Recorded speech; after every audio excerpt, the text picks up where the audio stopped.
রাজধানী ঢাকার আকাশ জুড়ে ঘন কালো মেঘের আনাগোনা, কোথাও কোথাও গুঁড়ি গুঁড়ি বৃষ্টিও পড়ছে। এমন আবহের মধ্যেই ঢাকায় বজ্রসহ বৃষ্টির সম্ভাবনার কথা জানিয়েছে আবহাওয়া অধিদপ্তর।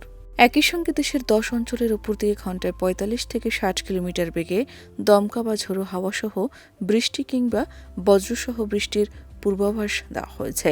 এ কারণে সংশ্লিষ্ট এলাকার অভ্যন্তরীণ নদীবন্দরগুলোকে 1 নম্বর সতর্ক সংকেত দেখাতে বলা হয়েছে।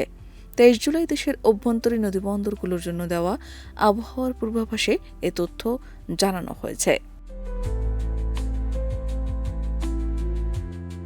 আবহাওয়া অধিদপ্তরের পূর্বাভাস অনুযায়ী ঢাকা, ফরিদপুর, খুলনা, বরিশাল, পটুয়াখালী, নোয়াখালী, কুমিল্লা, চট্টগ্রাম, কক্সবাজার ও সিলেট অঞ্চলের উপর দিয়ে দমকা বা ঝোড়ো হাওয়াসহ বৃষ্টি কিংবা বজ্রসহ বৃষ্টির সম্ভাবনা রয়েছে।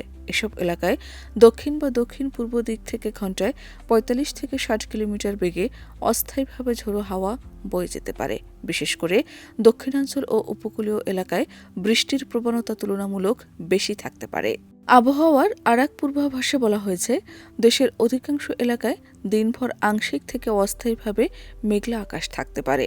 রংপুর, ময়মনসিংহ, ঢাকা, রাজশাহী, খুলনা, বরিশাল, চট্টগ্রাম ও সিলেট বিভাগের অনেক জায়গায় এবং অন্যান্য বিভাগের কিছু কিছু স্থানে অস্থায়ীভাবে দমকা হাওয়াসহ হালকা থেকে মাঝারি ধরনের বৃষ্টি বা বজ্রসহ বৃষ্টি হতে পারে। কোথাও কোথাও মাঝারি থেকে ভারী বর্ষণেরও সম্ভাবনা রয়েছে। শাহনাজ পারভীন, দেশ রূপান্তর।